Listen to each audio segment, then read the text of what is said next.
Sige, pag-usapan natin ang malalaking numero at mas malalaking makina.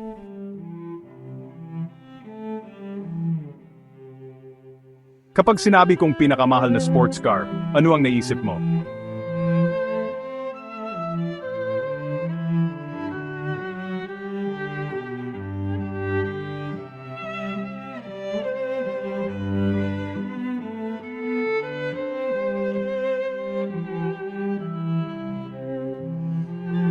Malapit, pero ang tunay na hari ng presyo ngayon ay ang Bugatti La Voiture Noire. Hindi lang ito basta kotse, isa itong obra maestra ng sasakyan. Isa lang ang umiiral sa mundo. Ginawa para ipagdiwang ang ika-110 anibersaryo ng Bugatti, ang La Voiture Noire ay French para sa ang itim na kotse. Mayroon itong 8-liter na quad-turbo W16 na makina. Ibig sabihin, to 500 horsepower sa ilalim ng hood.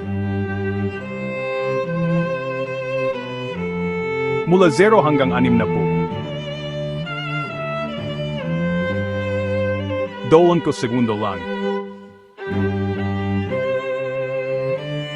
Pero ang talagang nakakagulat, ang presyo, handa ka na, 18.7 milyon.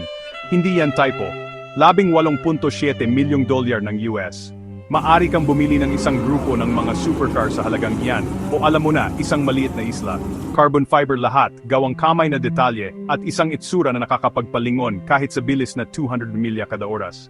Ang loob, purong luho, isipin mo ang balat, mahalagang metal, at mga pasadyang detalye na hindi mo makikita sa iba.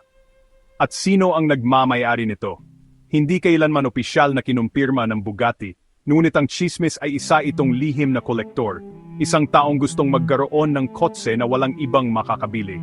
Kaya sa susunod na mangarap ka tungkol sa iyong pinakamagandang sasakyan, tandaan mo lang, ang pinakamahal na sports car sa mundo ay hindi lang tungkol sa bilis.